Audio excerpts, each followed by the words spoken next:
आज शिक्षक दिवस के शुभ अवसर पर हम अपने सभी गुरुओं को प्रणाम करते हैं, उन्हें नमन करते हैं जो मुझे उस काबिल बनाए कि मैं भी शिक्षा रूपी दीपक को हर घर तक पहुंचाने का प्रयास कर रहा हूं।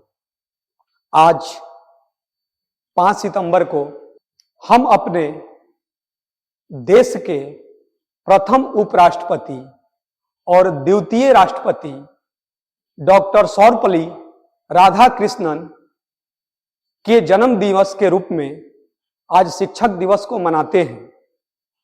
वह एक महान शिक्षाविद के साथ साथ एक प्रसिद्ध दार्शनिक भी थे। आज के दिन हम समाज में शिक्षकों के प्रति सम्मान और उनके योगदान के प्रति आभार भी व्यक्त करते हैं। प्यारे बच्चों, किसी भी देश का भाग्य वहां के बेहतर शिक्षा पर ही निर्भर करता है और शिक्षकों के कंधों पर ही देश और समाज को बेहतर बनाने का भार होता है। हम सभी जानते हैं कि एक शिक्षक का त्याग और समर्पण ही बच्चों के जीवन में उजाला लाते हैं। हम लोगों के दौर में शिक्षक हम लोगों को डांटते थे, बोलते थे, लेकिन काफी हद तक अभी नए दौर में ये सब चीजें विलुप्त होते जा रहे हैं। मैं अपने गुरुओं के प्रति आभार व्यक्त करता हूं कि मैं उनके पद चिन्हों पर चलने का प्रयास ही नहीं करता हूं, बल्कि कदम कदम पर उनके द्वारा सिखाए गए सारे रास्ते को फॉलो करता हूं। किसी भी बच्चे में कोई कमी हो तो मुझे डांटने में थोड़ा सा भी 1 सेकंड भी समय नहीं लगता है। ऐसा होता है कि आज के आधुनिक दौर में ये चीजें लोगों को लगता है कि बच्चों को क्यों डांटा जा रहा है, लेकिन जब वो बच्चा सफल होकर अपने जीवन में ऊंचाइयों को पाता है और जब मिलने आता है तो वह कहता है कि सर, हमको आप जब टेस्ट में कम नंबर आते थे या कोई कमियों पर, गलतियों पर हमें मुर्गा बनाते थे या डांटते थे, बोलते थे, अब हमें समझ में आ रहा है कि आप हमारा जीवन बनाना चाहते थे। जिस प्रकार माता पिता बच्चों के बेहतर जीवन के लिए सोचते हैं, उसी प्रकार एक गुरु भी उस बच्चे के बेहतर जीवन के लिए रास्ते ही नहीं बनाता है, बल्कि उसको उसके मंजिल तक पहुंचाकर ही दम लेता है। प्यारे बच्चों, जीवन में एक पल ऐसा आएगा जब आगे बढ़ना कष्टदायक होगा, पीछे चलना भी कष्ट देगा और स्थिर खड़ा रहना भी घातक होगा।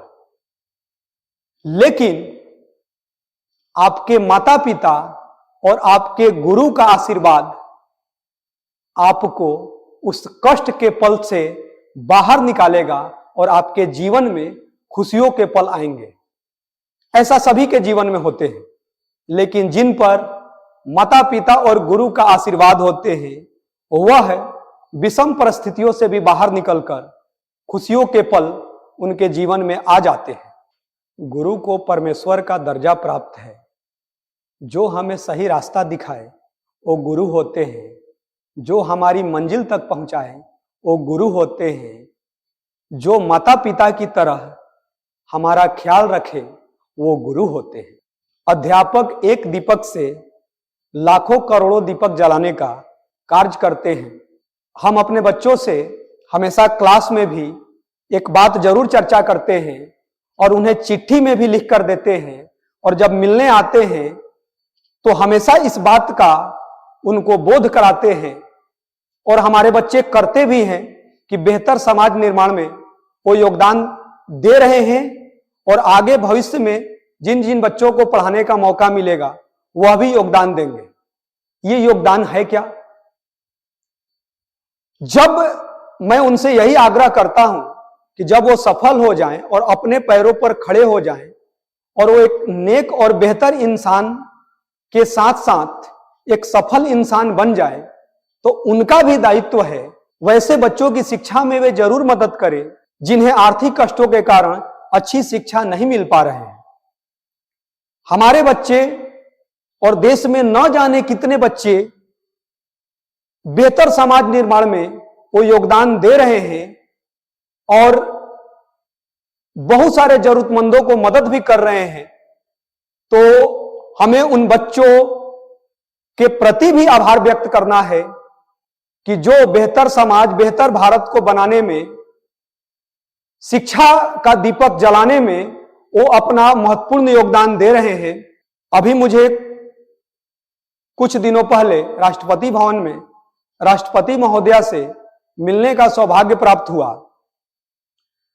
तो उनका स्पीच में उन्होंने यह बताया कि किसी भी देश की सरकार वहां के राष्ट्र की प्रगति के लिए अपना योगदान देते हैं और राष्ट्र की प्रगति कैसे बेहतर हो उसके लिए चिंतित रहते हैं।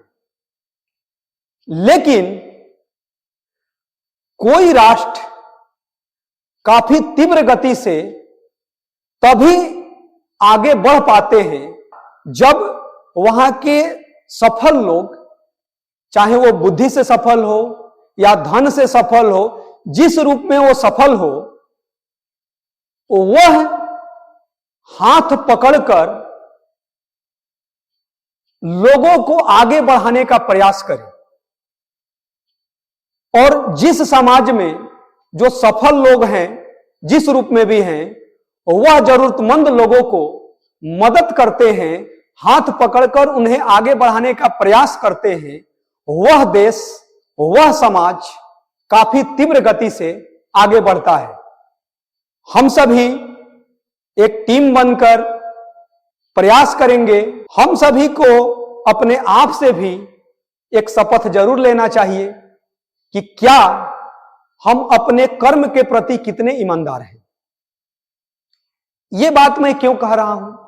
क्योंकि हर इंसान को यह जरूर मालूम है कि वह कितना सच्चा और कितना झूठा है।